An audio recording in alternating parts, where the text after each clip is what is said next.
Welcome back to the Out of Spec podcast. I'm joined by Mike, Kyle, Gary, and Ben. We're going to talk about some cars we've been driving, and cars we would love to drive. First of all, I do want to start out with this Ford Escape, which I don't usually get excited to talk about, but we have had that for the past week or so, and it's a plug-in hybrid. And Kyle and I maybe both have grown and attached to it more than we expected, perhaps. First of all, I used to own an Escape. It was a titanium four-wheel drive from 2014. So EcoBoost, the 2-liter 4-cylinder turbo. It just ripped up here at altitude. That one didn't awesome. catch fire. It did not catch fire, and it was the year after the transmission issue. So totally clear, flawless, never had any problems. Yeah, big fan. And then we got this new titanium Escape, front-wheel drive. You cannot get the plug-in hybrid and all-wheel drive, which is a bummer. Actually, mine was 4-wheel drive, but yeah, you can't get it in all-wheel drive, but you can get the hybrid and all-wheel drive. So there's a lot to unpack there. Kyle, what do you think? And Gary, what do you think? We both been in it. Well, Gary drove it today a little bit, and what do you think of it?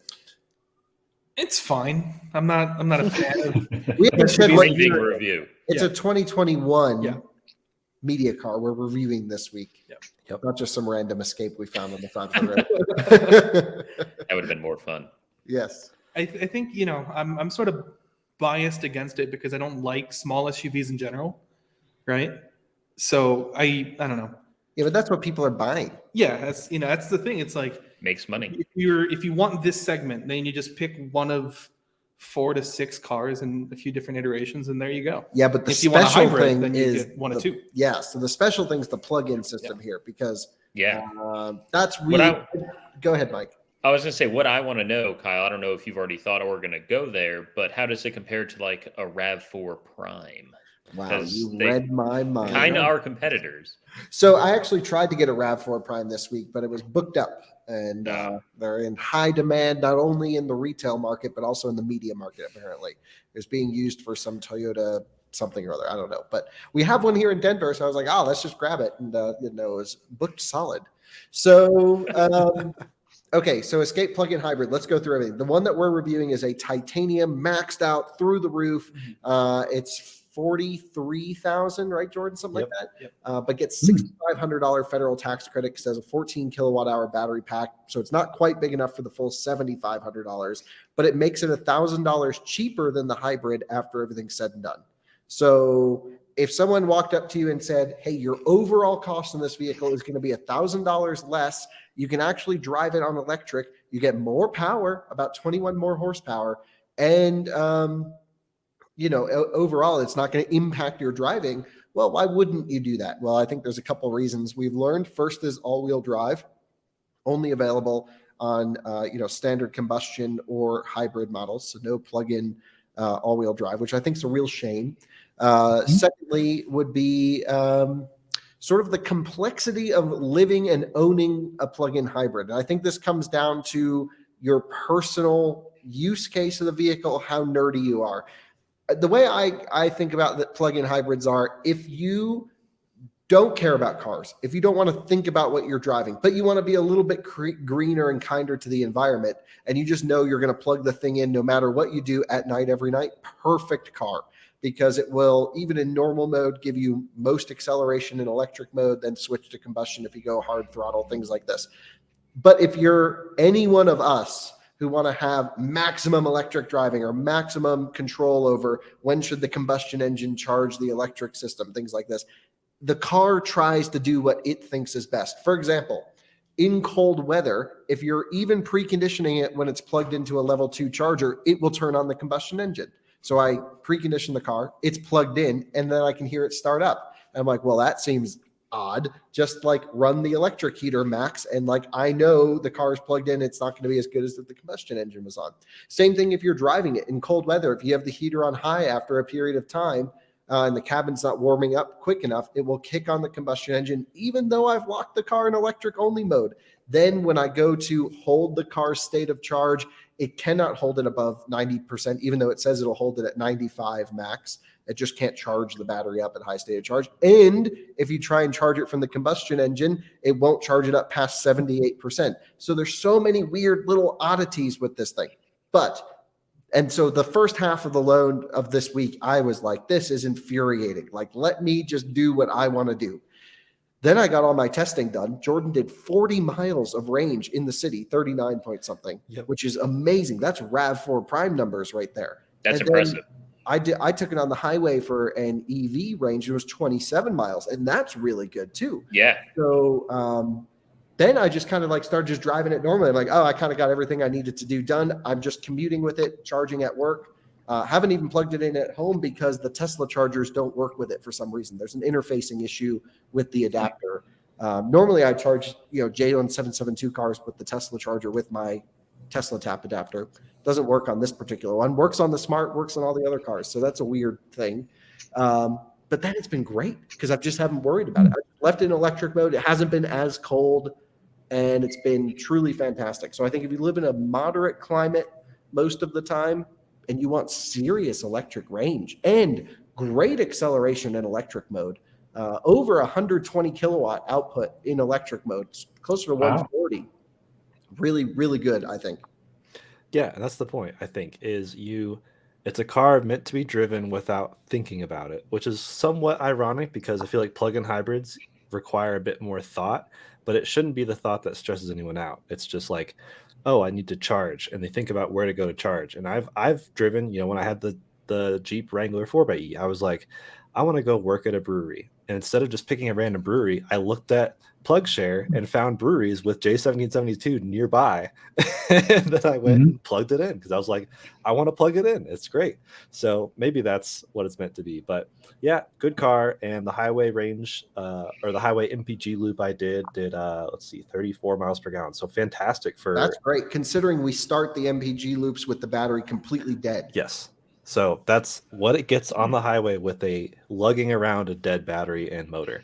So pretty good. And compared to the RAV4 Prime, Mike, around here, RAV4 Prime, couple benefits. If you get the top spec RAV4 Prime, which is quite expensive, you do get a 6.6 kilowatt onboard charger up from 3.3. This has a 3.6 kilowatt onboard charger, which is way too slow for a plug-in. Yeah. Some people will just plug it in at night and then just use their electric range throughout the day. But if you're like me, wanting to maximize your electric range, you plug in the morning, do all your stuff, plug in at night, do all your stuff, etc. And so you're kind of always needing more juice in the thing. But RAV4 Prime is all-wheel drive, more power in electric mode, comparable electric range. And it's all-wheel drive in every spec, right, for the Prime? Yes. Yeah. So, and it's faster. RAV4 Prime rips. Personally, though, I'm not really a RAV4. Like, I think the RAV4 looks great, and it looks better than this car. There's something about the way Toyotas ride, especially RAV4 Prime, where it's a bit stiff. This is much smoother, and I almost prefer driving this around. But no question, you'd have to go RAV4 Prime here in Colorado just for all-wheel drive and faster onboard charger. I feel like the interior of the Escape is probably nicer too, just because I've sat in some new Escapes, never a plug-in, but I've sat in the newer Titaniums or even the SEL Pluses, and I always came away as like pretty impressed overall, like especially with that digital display. Like I thought that looked really cool. Compared to the RAV4's display, which I think is still just a half digital, half analog. Yeah, the RAV4 instrument cluster is really bad. Escape instrument cluster wins, and the wheel is fine, but honestly, the rest of the interior feels pretty rough to me. And for the rest of the interior felt like a step down from my Escape that I had, which was the previous generation. Interesting. But the display was fantastic, and that's arguably what matters more because that's what you're looking at. And the steering wheel and the seats are fine. Seats aren't my favorite, but those are the parts you're interfacing with, so that is more important. But yeah, overall, we're pretty happy with it, more than I expected. I don't think it's for me by any means, but I think it's for a lot more people than they would admit. Maybe you got to see if you can get out of if it's in any fleets nearby the Hyundai Tucson or Santa Fe PHEV and Sorento, I think it is. So we're about to do something with the Sorento this week, Jordan. Sportage. Oh, Sportage. Oh, Sportage. plug-in hybrid. I don't know the differences of Kia SUVs. I think Sportage is smaller. The Sorento hybrid we had, that was it's 3 like- rows. That's all I so remember. it's Seltos, Sportage, Sorento. Yes. Yeah. And then it's Where's the Santa all Fe? F1. Oh, that's a different brand. Never mind. Oh, They all blend together a little bit there. so But the stupid. Sportage is a direct competitor to the Escape. It is? Yes. Okay. Yeah. Is that the one we're reviewing? I already forgot. Yes. Sportage. Yes. Yep. Okay. It's going to be cool, like direct comparison in our minds. So, yeah, we are heading to the Chicago Auto Show, or actually, we'll be there at the time this comes out. So, should be some cool. interesting stuff to talk about later. Yeah. on. Can we talk about what we're going to be doing there? Because Yeah. I don't even know half of it. My first time driving EV6 should be Chicago Auto Show. Are they doing drives? They're doing drives for the EV6, and I actually don't know if they.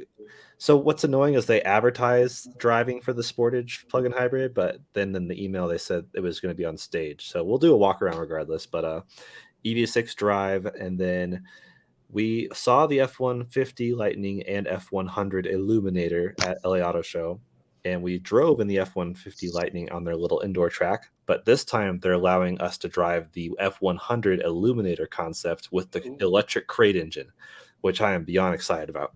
So someone Haggerty just took that for a track day. I haven't read the story. Oh, that's cool.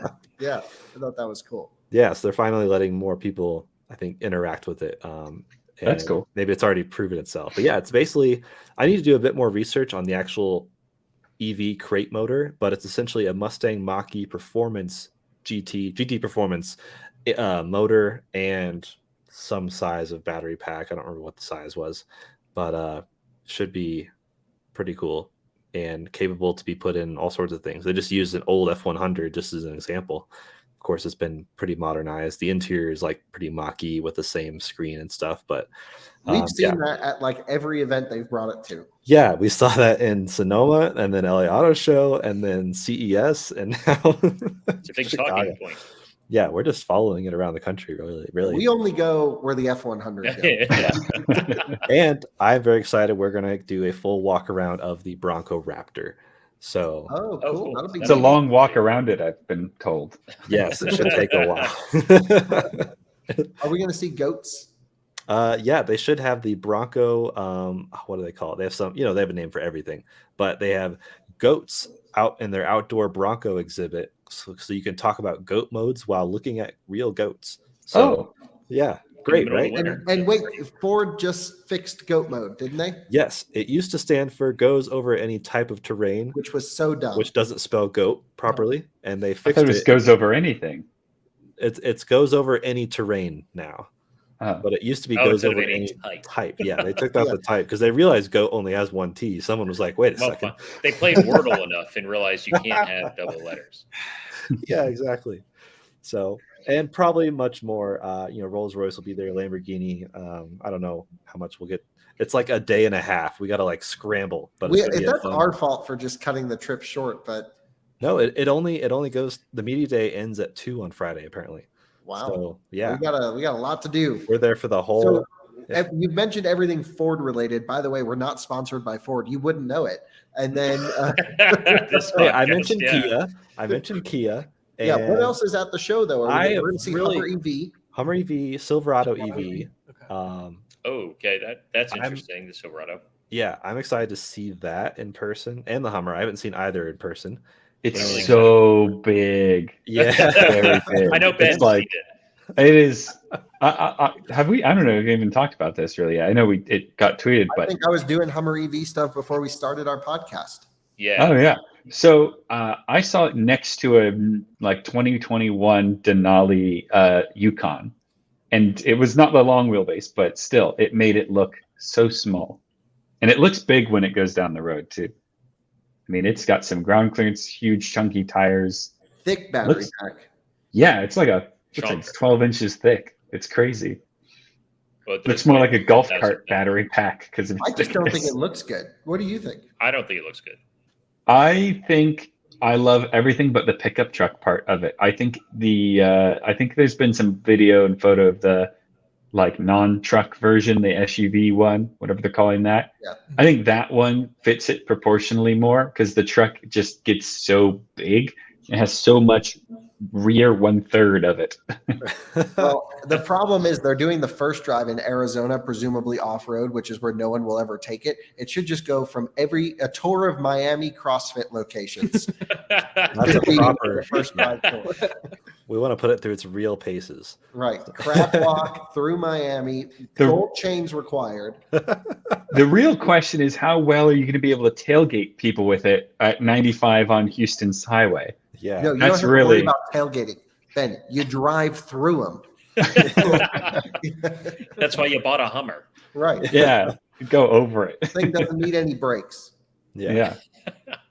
You just well, I mean, you will because no wall or there's no such thing as immovable objects when you're in a vehicle of that size and weight. You're going through whatever's in front of you. It doesn't matter what it is. Anyway, what I'm thinking maybe we do at the Chicago show is like all the walk around stuff so that when we're on the first drive, I can just focus on the driving stuff. So that might be kind of what we get out of the way there. But I've already done some stuff with Hummer EV, both the SUV and the pickup. I've had them side by side in Florida. It was really neat. And yeah, large vehicles.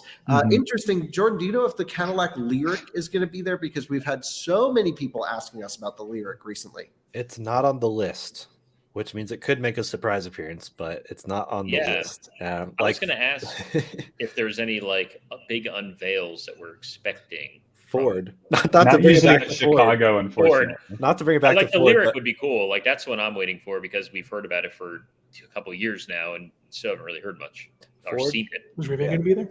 No, Rivian doesn't do auto shows. Nope. They're too good. They're for just- Beneath them. Yeah, Rivian shows up to LA Auto Show, collects their trophy, and leaves. They don't even have a booth or anything.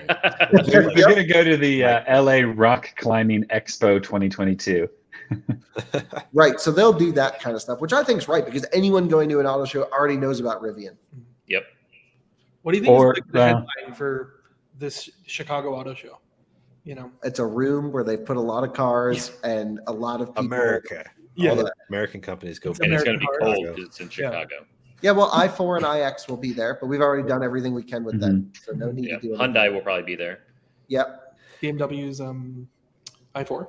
Yeah, i4 and iX I will see. be there. Yeah, all the major, not all of them, but a lot of major companies will be there. So, Mhm. and it's funny seeing the list of cars from every company because then you get to Alfa Romeo and it's just two. Well, Their all whole they- That's all they make. Yeah. I hope we see a Maserati MC20.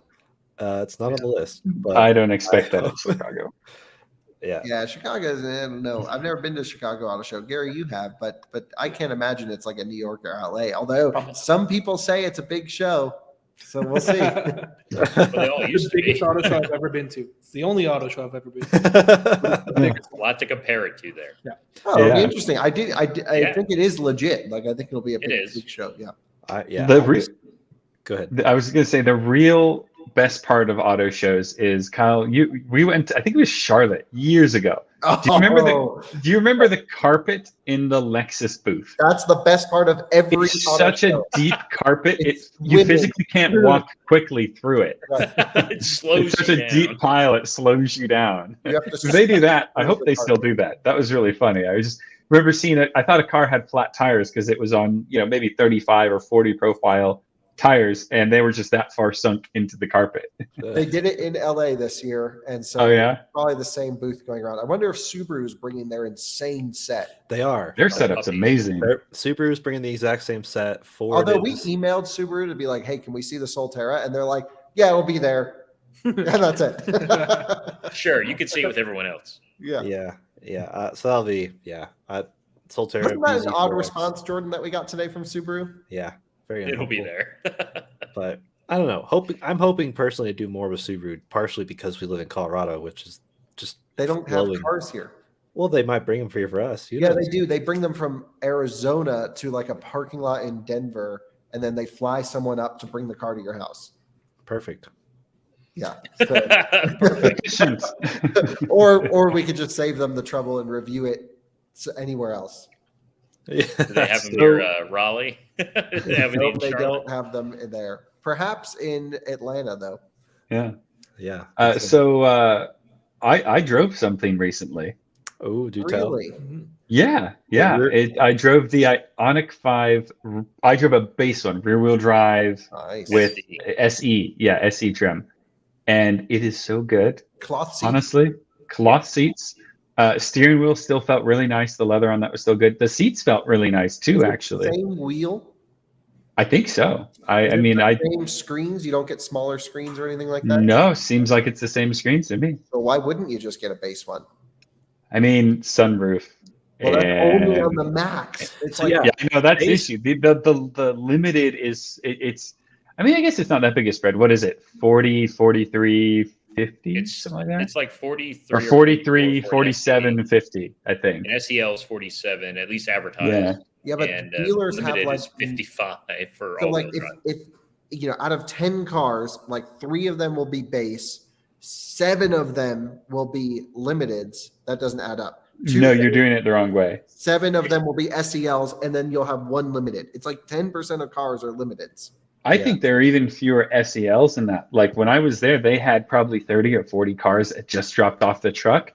I could not find an SEL. I saw 2 Really? limiteds though, but Really, they were because they pre-sold. advertise a lot. Like they have like 50 cars, and they have more SELs, I think, than SEs right now. But they could have sold through some of those. Some of those On are the probably ground reserved. is maybe different than what was on the website then too. Yeah. But That- like oh, it that's looked two like there dealers. were, yeah, exactly. It looked like there were a lot more SEs available, which I think SE versus SEL, I feel like you're probably not missing out on much. It drove itself down the highway as well as you'd want one of those Just systems doesn't to do. lane changes, and I think it has different headlights.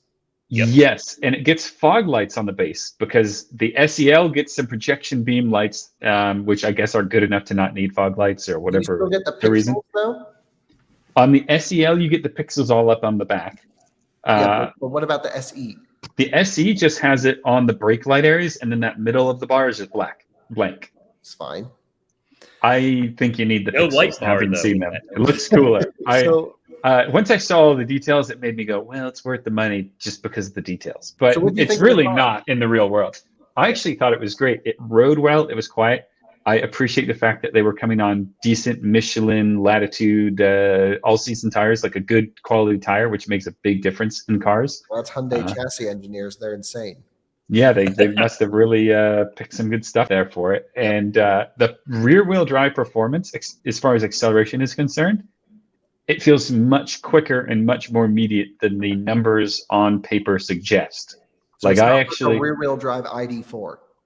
no, it feels like properly kind of like I drove my Taycan there and then floored it in the Ioniq 5 and it's like, oh, this thing's fast. I was my going to say thought. we have to set the stage. This is a Taycan owner who went and drove a rear-wheel drive base Ioniq 5. Yeah, And a car although of it's- like half the value, less than half the value, and I thought it was amazing. Honestly, But it's even like- in that context, it's a great product. It's Similar- huge too. Yeah, so similar Inside. spec in theory to your Taycan as far as a low spec rear-wheel drive, although you have like better seats and stuff, but it's They're cool. basically the same. Well, Ben's car is base with 18-way seats. Yeah. Yeah. Yeah, I have most I have expensive like option. 3 or 4 other options. Okay. they call it base with taste. That's what that Taste of taste, yes, yeah. It's the essential expression of Taycan without all that clutter of functions and features. But back to Ioniq 5, actually, my biggest and what I thought was most exciting about it was, and this is not really going to apply to any Ioniq 5 owners, I suspect, but you can turn off traction control and stability control all the way, and the thing drifts, and it's great, and it's That's all you actually need to know. handles very nice, and like did a little zip around a traffic circle, and it's like the dynamics of it are good. It's actually kind of fun to drive in a semi-sporty manner, or just as nice to cruise. It was really quiet on the highway. The inside of it is really big, though. Like, I don't think, and this wheelbase thing is kind of what everyone's talked about with Ioniq 5. You've got this huge, long wheelbase that's longer than a lot of bigger cars typically would have. So it rides really well because, you've got that, length to it when you hit a bump. And then the trunk and like the rear legroom was very good. Like, honestly, it felt a lot like something like a X5 or a Cayenne inside volume-wise. The length of a Palisade. Yeah, the Yeah. wheelbase is an inch longer Huge. than the Taycan. So there Is you it? go. Oh, wow. Yeah. Thing's huge. That's pretty impressive. Yeah, but it hides its size well. And I should have maybe sent it before this so we could put it up on the screen. But I took a photo of it next to a Polestar 2, which I thought was probably the most useless size comparison photo I could have taken, but interesting still in a way. And I also took a picture of an Ioniq 5 next to a Polestar 2. Yes, you did. Yeah. Really? For your Cold Gate video. Yeah. Oh, right. Yeah. Just randomly. I did not get to drive it. I'm actually going to go drive it this week, I think. That's because you're going to go buy it. Yeah. No, not yet. The problem that I have with the SE is one, I'm kind of a headlight snob. Like the fact that they're not base model Mike does not exist. We only need Mike is a maxed out kind of guy. but the bigger reason for me, honestly, I could probably get over the headlights with the fog lights and all that. It has no ambient lighting. You only get that in SEL or limited, and I need ambient lighting because I am that bougie.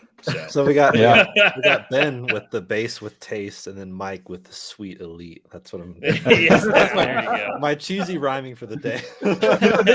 This is really the question of: would you rather have a top version of the cheaper model car, or do you want a more basic version of the most expensive car? Sort of a question. Or do you want the most expensive version of the most expensive car? Well, yeah. Well, we all want that at the end of the day. That's what I want. I think the Ioniq 5 for me will end up being a limited rear-wheel drive, but from what I understand, based off just reading Reddit, there are literally 0 rear-wheel drive limiteds incoming at all anytime in the near future. So it's a little ways off. It's going to be a wait. They're just making all-wheel drives first. So I hear they're just, when ID.4 launched and even Model 3 to an extent, like the cars trickle out into our market. Well, with Ioniq 5, they just loaded up 3 massive ships and dumped them on us. So we got 1 ship dumped on us, and now we have another 2 coming. Interesting. And they're just going to flood everything. So everyone charging over sticker for these things, I think is a total mistake. You go buy one at whatever dealer. Well, if you're charging over sticker, you didn't make the mistake, really. Yeah, but if you're avoid buying it for too much. If it's There's dealers selling them for sticker, so just buy it for sticker or wait a week or 2. Yeah, or I think what most of them are probably doing that aren't overcharging are doing something like $499. That paint interior protection thing, which at least you get a warranty on it for something. So it's not quite as egregious. Yeah, whatever. But like not $5,000 over 10 grand. Or 10 grand over. Some people on Reddit said they saw Ioniq 5s on the West Coast limiteds advertised at $90,000. Dealers are asking. Oh, you have to be just totally insane. I actually think, especially if you're in, because I sat in a limited, played around with it. I think an Ioniq 5 limited all-wheel drive, you could spend 60, maybe 70,000 on that car and still be very happy with it. They could have priced the car more. You probably just wouldn't want the Hyundai logo on it. I That's remember really it. Kyle, when we saw the pricing, we both were like, wow, that's really cheap. Like we thought for sure that was a $65,000 car. When I reviewed the one I did, which was the matte paint limited all-wheel drive max, I had 60 grand minimum in my head. Yeah. So what in your head, because they didn't announce pricing at that time, what did you think that car was worth that you were driving? 60. 60? Okay. I was like, they at least, 60, 60, 65 grand for the top trim all day long. Yeah. 50, 75. I think that makes sense. Yeah. But it's a steal of the century. That doesn't mean go and buy one for 10 grand over sticker. Don't do that. The sticker has changed things. My friend Zach spent 5 grand over on his, and the dealer totally took him for a ride. And I feel bad, but he was frustrated waiting for a car. I get it. They dangled it. It's right here. You could take it home now type thing. But man, I would have just gone to North Carolina, bought an identical spec car, and driven it back at sticker from Johnson Hyundai. From Johnson, yeah. So I talked to Johnson today. We have a good friend who works there, and they got dumped on with all of these cars. And she said that some of them were dying in the lots. They only have one charger, so they're like trying to charge that car. We got one charge point unit. Right. So she's been running to Electrify America. And she's like, the cars are charging slow and they're like dead. So I'm like, well, you got to jump the 12-volt batteries to kick on the high voltage stuff. So they got the hoods open. They jumped the 12 volts. Then the car started up. So I saved them from thinking they had dead cars, because apparently Hyundai doesn't know how to communicate with dealers how to fix their own cars. I'm helping them. So fantastic. So they got that going. And then she's going to the Electrify America station. I'm like, can you just FaceTime me? And she's doing 38 kilowatts at 50%. I'm like, all right, next car, drive the piss out of it on the way to the charger. full brakes, full throttle, put it in iPedal, heat the thing up, and then now she's on Pass Plus, and I got them all sorted. But they were paying rack rate for Electrify America, charging 80 cars, and just crazy, I think. So now they're on Pass Plus, and they're driving them hard on the way to the chargers. Good. Faster charging. Yeah. I'm excited. I like that car. Great car. I love it, and I drove it, and I love it, and now I'm really excited to drive the EV6. So that's the big question. We've talked about Ioniq 5 for like the last 3 weeks. What about EV6, Jordan? Yep. I'm just curious, purely curious. USB-C ports. That's why you buy the car. No. If it has wireless CarPlay, I'll be angry. My friend Imad has been looking intently at Ioniq 5 and EV6, and finally he was looking all around. He even called the Hyundai in North Carolina that you told me about, and that we just talked about, and the Carry, whatever it's called, and Johnson. They didn't have any that he wanted, So he ended up, I think, ordered an EV6 in Kansas, and then found out they did a $6,000 markup.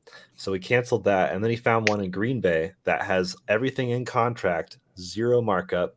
It's, I think, a mid-spec with a couple maybe add-ons. And so he's going to go up and get that in a few weeks. And fly up and drive it back and do his first ever EV He should road film trip. the road trip for motoring. Yeah, I agree. I mean, maybe I'll just fly out there and go back with him. Oh, that would be great. Go do it. Yeah. I have a question, Jordan. Yeah. So I was on Kia's website the other day, and I still, maybe it's because I'm in North Carolina, but I cannot find pricing for that car anywhere on their website. Like, you can't build one from what I can see. Like, they just have coming soon or sign up for updates. So I'm really curious, what it's priced like. That's what he saw for Ioniq. Like, he was saying, hey, I'm still waiting for Ioniq 5s to come out. And I was like, wait, we're filming one today. Like, they're at dealers right now. And he was glued to their website waiting for it to be able to order one. And I was like, just go call your local dealer. He's like, he did. And he's like, oh, that's a big issue though on Kia Hyundai's part, is that these cars are arriving places, and there are people who want them the most are sitting there like, oh man, I can't wait for this website to say they're available finally. Or they have reservations, and then cars are just sitting on lots. Exactly. They're not doing a good job pairing these up. Yep. They have the Tesla model in their head. They're like, oh, all electric cars must do this, which is that's the scary part of Tesla's becoming, or has become, the Kleenex of electric cars. Like, everyone just thinks electric car Tesla. If you're not a car person, that's how you think of it a lot. And people are thinking, oh, if it's electric, it's Tesla, and then all electric cars operate like Tesla, which is not true at all, and sometimes better. I mean, we're seeing great charging speeds on cars that are not Teslas, better charging than Teslas, including these, and better driving dynamics and power. Yeah. And so I think he got the mid spec because he was very torn between EV6 and Ioniq 5, and what ended up swaying him is he likes the EV6, and he owns a Stinger, so he likes Kia anyways. He likes the looks of the EV6. And the mid-spec EV6 had things like cooled seats and heated steering wheel, whereas the Ioniq 5, you have to go limited to get that. And the EV6 had USB-C ports, which he didn't care that much about, but it was a thing. It wasn't a swaying factor, but it was a thing. It's a pro. It's a pro on the list. Did you see the Kia EV6 Super Bowl commercial? Because that will convince anyone to buy that car. That's the next topic on our list. Yes, if anyone hasn't seen it, spoilers. There's a game coming up this weekend called the Super Bowl. I think they throw basketballs into, I don't know. So this is genuinely the first time I'm hearing about it, by the way. Not joking. Yeah. Go Bengals. Don't come here for your sports analysis, but the Kia, there's always fun Super Bowl commercials. My favorite of all time is still the Taycan commercial, the heist, as they call it. Yeah, great commercial. That was a good one. Fantastic. And a great behind the scenes video by Porsche as well. But this one is the EV6, and basically, there's a battery powered robot dog, and the dog sees the car from a distance, then tries to catch up with it, and then the dog, battery powered, dies. So then the owner stops and charges the dog from his EV6, showcasing the V2L. So yeah. You know what's incredible is not only this commercial, of course, we've seen electric cars before, but electric cars are becoming so mainstream that we will have our first electric vehicle supply equipment charger commercial during the Super Bowl. Wallbox, I think, is doing a Wallbox Super Bowl commercial Wow, that's And actually pretty Wow. impressive. that's amazing that now we have an accessory for a new technology taking top spot in the top game. So that'll be pretty big. Yeah, I think it's awesome, and I'm not big into sports. My team just got beat out in the last round, so I'm gonna go basically watch the Super Bowl for the commercials because they're always pretty good. And lately, it's all been electric cars, or maybe like Mhm. some Mopar with a Hellcat engine. But Hell yeah. So I don't know. I'm curious to see what they do. I'm also very curious. I mean, we don't focus on concepts heavily, but I want to know what Dodge is going to do with their advent or spearhead into the electric industry, because Jordan, they've never heard of the term electric car at Stellantis.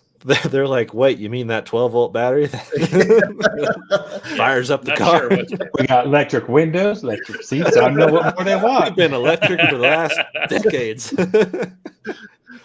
Other than the AMI is still The AMI, the Fiat 500e, yeah. and yeah, they Great have like cars. the few. But is that really genuinely it? I feel like there was more. Oh, there's that one we saw Oh. at CES, or was They the have other? a van that's electric in Europe that we almost reviewed, but it had a flat tire, so they couldn't bring it to us.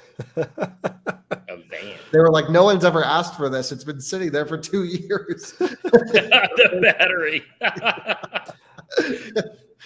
Yeah.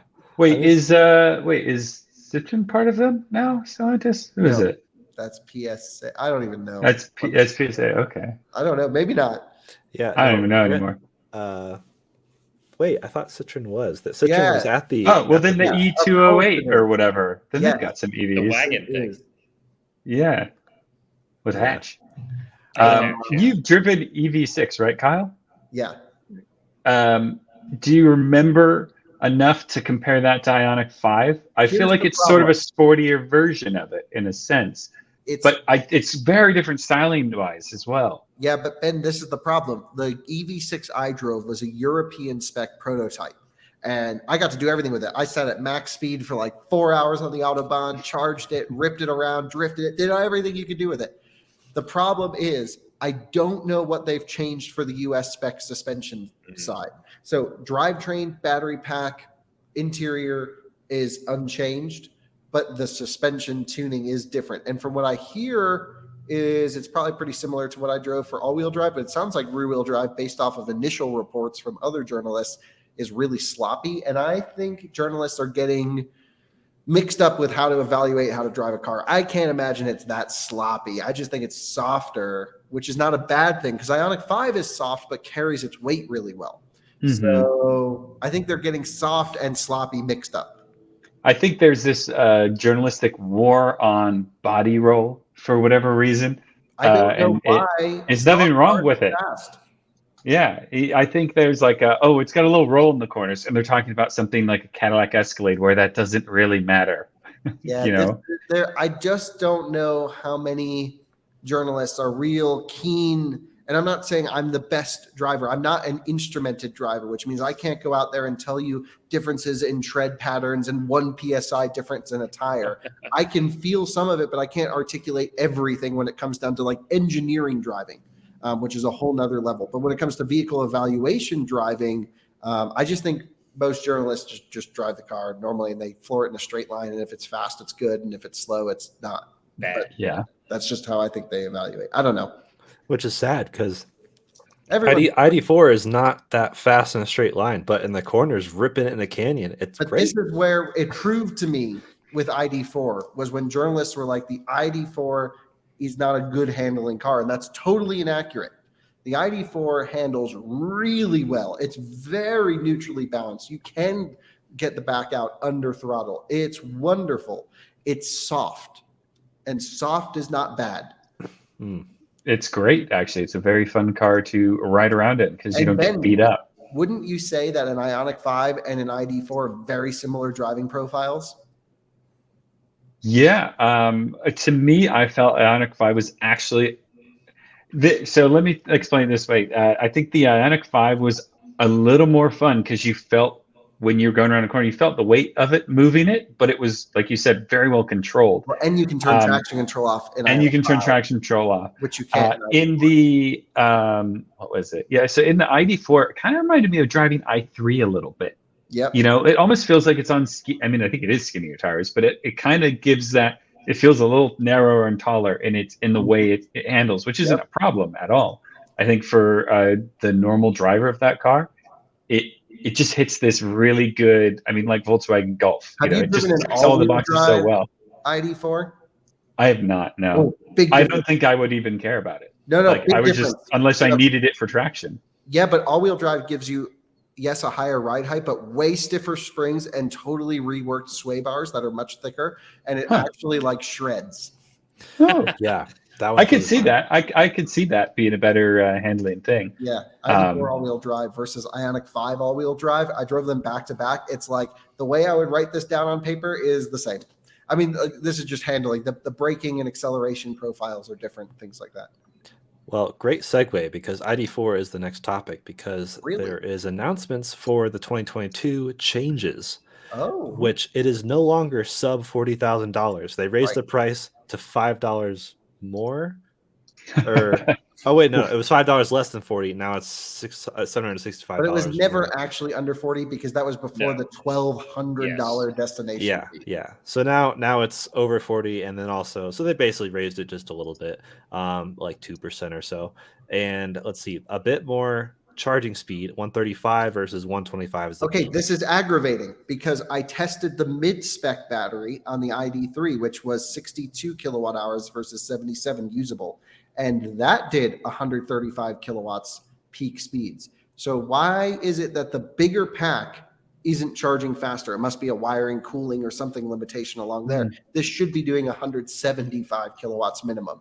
Yeah, well, I guess 135 is better than 125, but not by much. And we don't know how long it's going to hold that. Well, also, I asked some Volkswagen engineers, and it's probably off the record, and thankfully no one listens to this podcast, but they were getting ID.4 over 200 kilowatts in testing, and they're like, yeah, it's reliable, it's good, like it's not going to hurt it. So why only give it 135 peak, which is the same as the smaller battery pack? This makes no sense to me. Longevity, maybe. Wiring. Yeah. But look at this. Auto hold is coming and plug and charge. Plug and charge. Finally. Yeah, all things that should have been there when it launched. Yes, exactly. Yes. This update is what it should have been, which is why I don't always give official advice to people, but I typically am like, well, if you get the very first model year or even the second, they're still working out some things, especially if a brand new car. And increasingly so with new vehicles. Yes. So because nowadays, like people are putting out cars and they say, oh, well, that option's coming soon with the software update. And you can't always trust that. You can't. Volkswagen's proof of that. They said plug and charge by last year. Yep. Towards the end. And our friend Zach, who just got his Ioniq 5, he originally was ordering an ID.4, and then it got pushed back, and he would still be waiting for a 21 model. So he basically would have gotten a 21 model when he already found out what 2022 has to offer. Yeah, but I think these will be the same. Like these will get updated to 2021s. I would hope so. I don't see why not. Yeah. Yeah, I mean, it's all mainly software. It looks because like. it's the same battery pack, which is why. So they've said it'll have a slight range increase, but there's no change in battery pack rating. Yeah, so it's probably EPA 5-cycle versus 2-cycle. It's possible. That's the best guess. You think so? It could just be that they are running the base car, different wheels. Who knows? Yeah, but yeah. I can't imagine they would change the cycle of which they're rating cars, but it's very possible because Audi does 5-cycle and Volkswagen didn't. Neither did Porsche. Mm-hmm. So Volkswagen Group has been known to do 5-cycle. That could be a good guess. Either way, this is great news. Yeah, last year. Yeah, it makes a good car better, but it's how it things the Ioniq already has.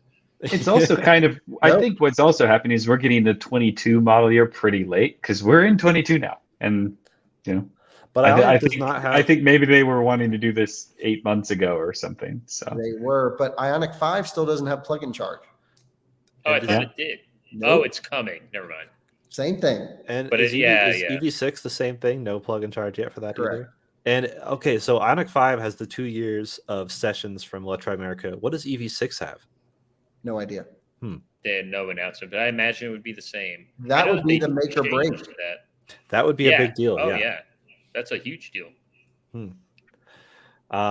Next off, Kyle was the one that brought this to my attention. This Polestar is exactly how I want my Polestar. Yeah, this is cool. This is the Arctic Circle. So yeah, basically an inch and a quarter ish lift, 30 millimeters, and what 19-inch rotoforms with studded Now, I think ice. they're on OZs. Is that a rotoform? Yeah, I think you're right. OZs. Yeah.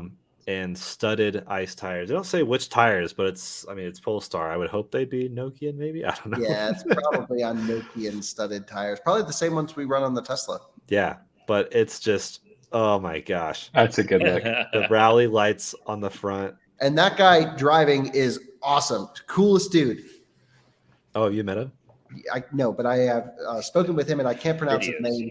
And, Oh, I'm sure. Yeah. yeah. But Yeah.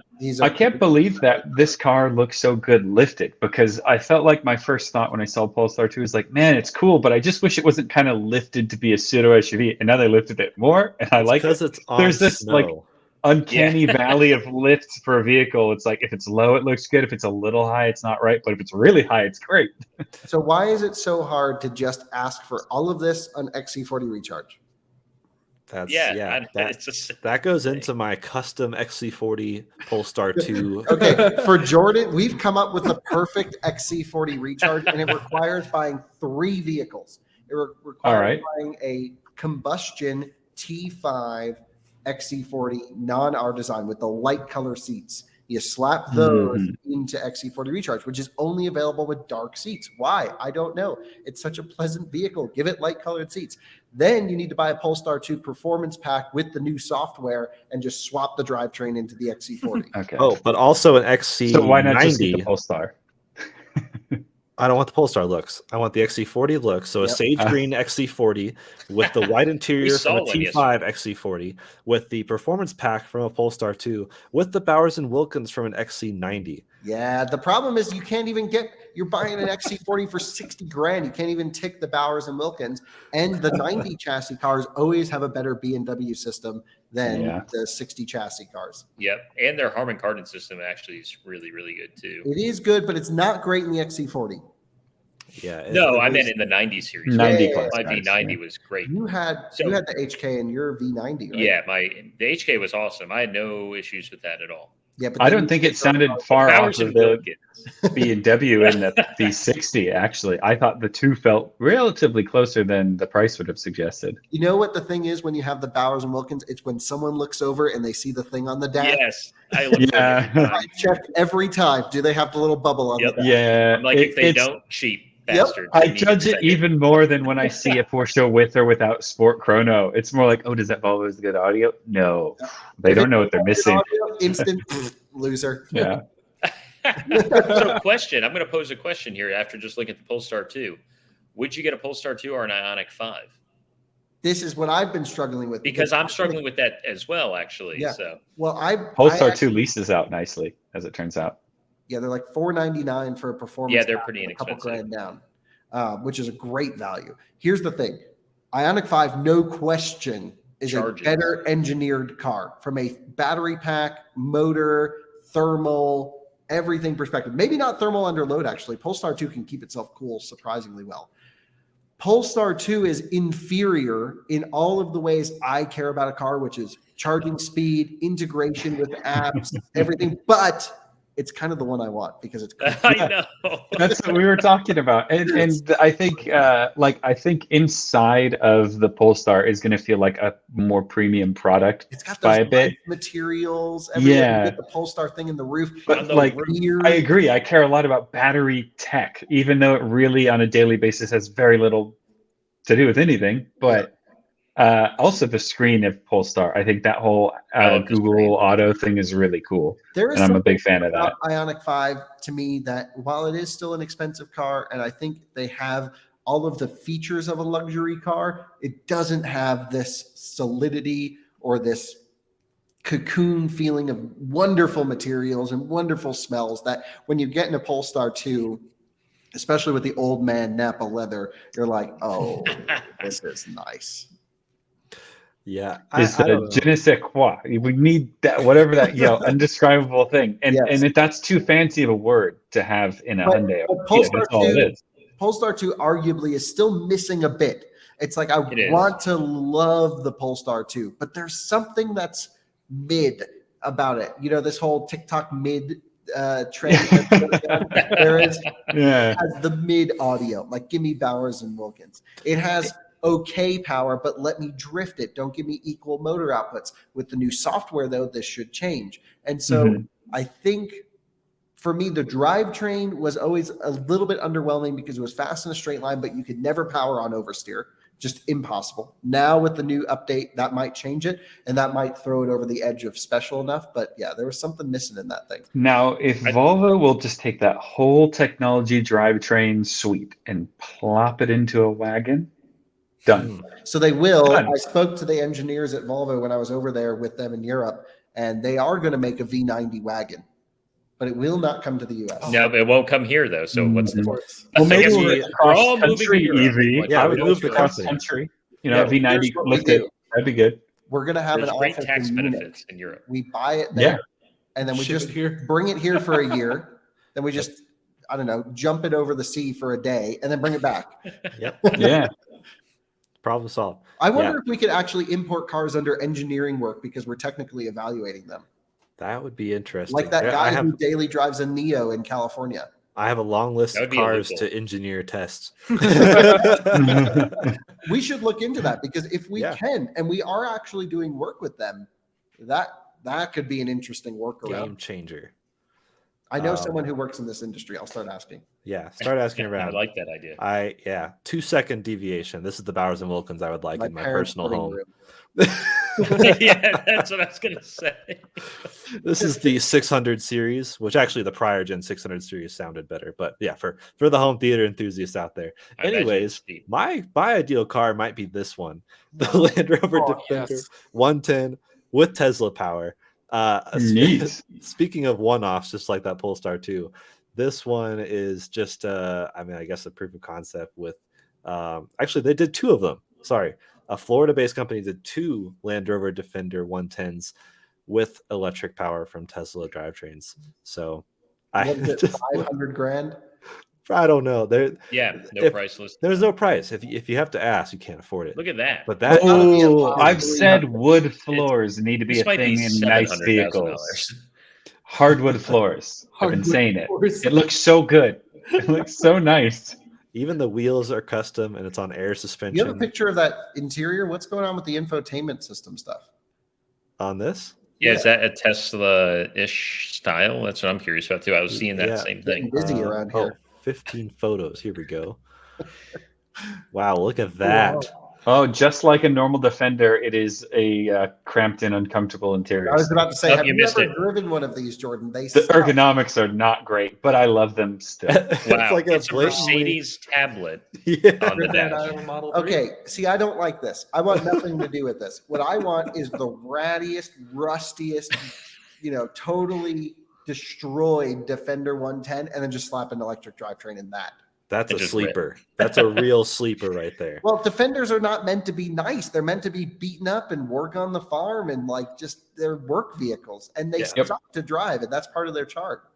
What's sad is, these two will probably sit in someone's collection or museum. Yep. Wow. Perhaps. But good news, I have found if you want to get a nice, cool, classic Land Rover, I see your lights have turned off in your office there. Podcast was- is over, guys. I was browsing some car websites, as you do. And Jordan, you may want to pull this up on the web browser because I think I have found a vehicle for sale inventory page that is You just built for this I know. podcast. It's just look up Car Cave, South Carolina. I've never seen a more specifically curated list of vehicles. Interesting. Car Cave, South Carolina. That's just where they are. I think they're just called carpet. Yeah, this is their inventory, right? This So is they've where got a Kyle will be 95 till 1 a.m. if anyone's asking. Yes, look at this. They've got some nice old Defenders that look just Oh, real choice. that's Perfect ones, good specs, with some interesting arrangements of soft, hard top, different seats, all the ages. It's some good stuff here, and great photos, by the way, of them. Yeah. That 96 is my favorite. Citroen. The Citroen. Yeah, you got a DS. They've got DS. the 3-door here. That's the one I'll be taking. Yes, the Range Rover that's, 3-door. that's Kyle, a good one. Kyle, come on. I want a 4-door. I like a long wheelbase. I know you like the I country. Don't. Yeah. And then the reason I bring this up, Jordan, because I know you're looking for a small off-roader. Oh, go up, They're, go up, they go all up, they're go up, all go here. No, All of go them. down. Yes. What I is don't this? think they're particularly cheap. Click on this one. This is It's a like an 96 overlanding. Land Rover Defender 42 90. grand. I'm going right now. Kyle's about to go buy it. Are you kidding me? All right, I'm It's getting, a but it's not a manual. four-door. Kyle, overlanding Yeah, Halo but it's not a car. four-door. We'll keep looking. Yeah. keep looking. Look Wow. at these. Fulvia. Oh, the Wow, Lancia. Fulvia. Wow. There you go, Jordan. I just thought this would be appreciated by all. Look at this thing. I want all of these. Bro. Yeah, the Brom. Yes. And very rare, Ooh. at least for the US. Ooh, the M Coupe. It's This is too fantastic. expensive. Wow. It's cool, right? That's I think one of the best dealer inventories. I don't even know if it's price. dealer. I mean, they're technically a dealer, but I look at this and I go, that's a car curator right here. Yes. Mhm. They And don't the just photos take are great. anything. Wow. But their inventory right now is pretty good with all those real cool Land Rovers and Wow. wait, what is that? I've never even heard of this. A De Tomaso Innocenti That sounds Turbo. like a It looks Grand Theft awesome. Auto game. Like It name. It does. I've heard of the company, but I've never heard of that model. I've only ever heard of the Pantera. Oh, I there's didn't know a they made other Cummins cars. Power wagon. Where are they located? Where in South Carolina? Aiken, South Carolina, I think it is. Aiken. Yeah. That's Oh. our friend's last name, but I don't know where that is in South Carolina. Wow. You know, In a Ben, nice we were area, saying probably? we want a 3-door Range Rover. They have one. I know. I That's want how I want found this it. Defender with the So Safari. how much did that 1990 110 go down? That blue Defender Safari looking thing. How much did that sell for? This What's your Yeah. guess? What's your guess? I don't know. Just It might not show you. 75. I don't think it sells. They this. probably, Bummer. yeah, probably didn't show. Dang. That looks like a nice one. So I would love it's to the know. long wheelbase 2 doors, like the Troop, whatever they're called, where you just have to get into the back door. I've been Those are wanting cool. to get a daily, but I really think I want it to be like a Range Rover, first gen, long Mhm. wheelbase, green Kyle. on tan. Speaking an of the 06. car market, yes. Range Rover HSE sell on Bring a Trailer yesterday. White with like a blue What interior. 06. So L322. No, Yep. Mhm. was It it? had the 4.4 Yeah, of liter. course it Yeah. was. Yeah. But this is before the Jag LCI. specific engines. So this Yes. was a BMW engine one. Yep. The 4.4, 26K, one owner out of Florida. Guess what that car sold for on Bring a Trailer yesterday? Well, I'll tell you Now what it should have it's sold white for. with blue with like white piping and nice like wood. It was a nice spec. It was a really good spec. So basically, did it have the good wheels? The like five, six I spoke? think it had really Kinda. good wheels. Ben liked them. Okay. They weren't like autobiography wheels or I anything. like the first gen It was just HSE. wheel. That is one of the best Range Rovers ever, by the way. And That's what they said in the comments. and it's the best looking Range Rover ever. The pre-LCI L322 is wonderful. And I owned an LCI one. I thought I LCI liked was yours. better. I'm shocked to hear that from LCI you. looked better in period. But now that we're looking back, the pre-refresh is where it's at. You get one with non-ratty headlights and taillights, the super clear. That just looks good with the simple front grille with the horizontal slats. Really nice. I think that car should have sold for about $2,500. So what did it actually sell for? That's what they're worth. $2,500. No, it sold for $51,000. Yep. You've got to be shitting me. 51 grand, Kyle. You missed out. You should have When sold I'm yours rich too one early. I will become poor very quickly. I keep telling Ben we should get a Range Rover, but Yes. So I saw remember my old L322 supercharged. yes, 5 I like liter, yours. We went off-roading great in it. spec, and saw one identical to it straight piped here in town. Launch it through an intersection. It sounded great, but I'm like, well, they've hit that stage now. Yeah, that stage. Yep. Well, I have one last thing to show you guys because I'm sure we're all wondering how inefficient the Spirit of Ecstasy was. Well, actually, Gary, Oh, yes, I've always wondered. Did report on this. well, Gary can tell us about it. Then. Gary, fill us So- in. Oh, interesting.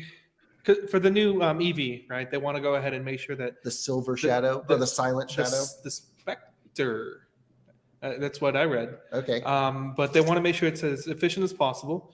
So they've reshaped her. Those aren't wings; those are her robes. They put one foot in front of the other, and she's leaning over a little more into the wind. They saved 0.26 of their drag coefficient. You know why that's the dumbest thing on the planet? 0.26 of the drag for the Spirit of Ecstasy, though, right? Yeah, Yeah. of the exit. Yeah. Okay. You know why that's the dumbest thing on the planet? Because have you seen any Rolls-Royce? They just go in the hood. They just fold away. So you just go drive, I know. drop it, and then whenever you put it in park, raise it up.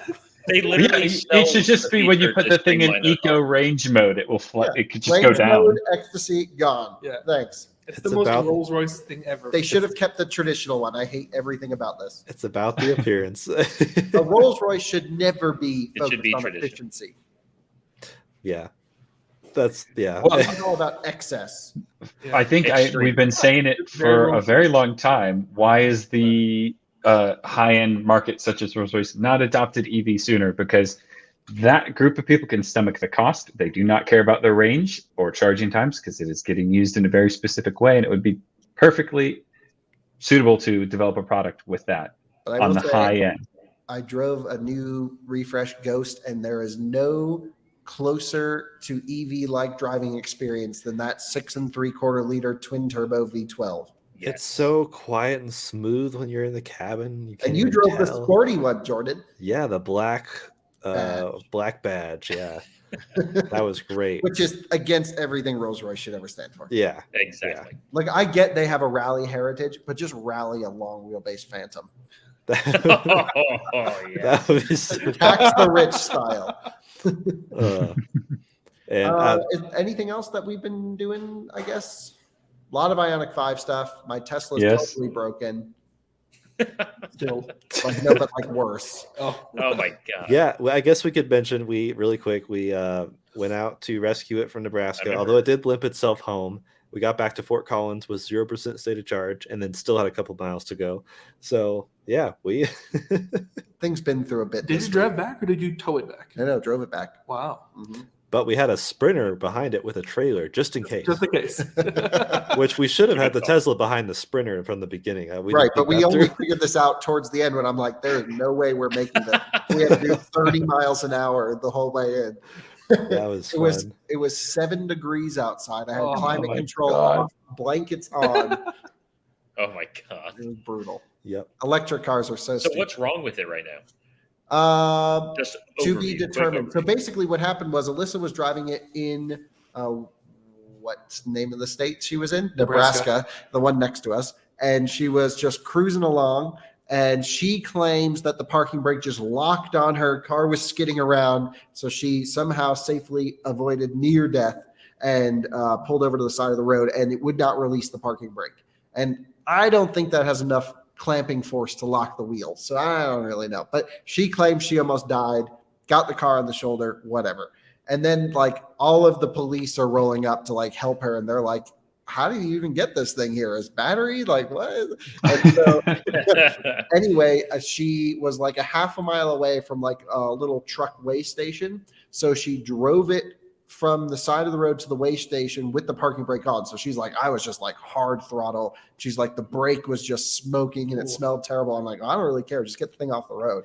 And so then like a few hours went by. At this point, Jordan and I went to U-Haul, hopped in the Sprinter, got a trailer, and we're on our way out to Nebraska. When we hit the border from Colorado, a couple hours into our drive, Alyssa said she tried to put it in drive. It released and it was all good. So she went to an Electrify America station, filled up with the Chatamo, which is great because, she had been running the heater for 3 or 4 hours, drained the battery down. So she went there, charged up, and we met her in Ogallala, Nebraska. Great name. Yes. Been many times, surprisingly, actually. And so we had a great dinner in Ogallala. Then I hopped in the car and drove it back. And yeah, it seemed fine. All the warnings that we have been having for the last month or so with this parking brake. But oddly now a massive thunk every wheel rotation. So it's going thunk, thunk, thunk, thunk, thunk, thunk, and shaking the whole car. And I said, well, whatever. If it's going to break, let's break this thing. So I'm like wide open on the highway. It's just like, dun, dun, dun, dun, dun, dun, dun, dun.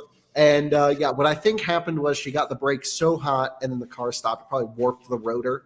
and it was banging in. So I think it just needs a new rotor, maybe new pads on the back left side. And I think the parking brake just needs to get plugged in. I think the port has just backed itself out a little bit.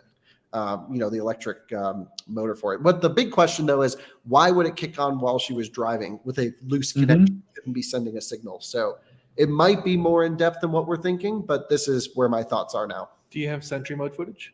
No, Oh. I don't run Sentry mode. I don't want anyone to know what's going on in that car. So yeah, that's basically what we've been up to. But we'll be in next week, of course, with more news from the Chicago Auto Show. And we'll also have a new weekly series. We should mention a guest every week or so. It's not totally consistent. We had a great one with our friend Calvin from Porsche Cars North America, who I think we all know runs or is responsible for Taycan Communications. So basically is in charge of that car's image for the U.S. market with regards to working with media and telling stories and things like that. So really cool to get his perspective on how to run a sort of PR side of things with launching an electric car. World of knowledge about cars and life. Calvin is just an incredible guy and really one of the best in the industry.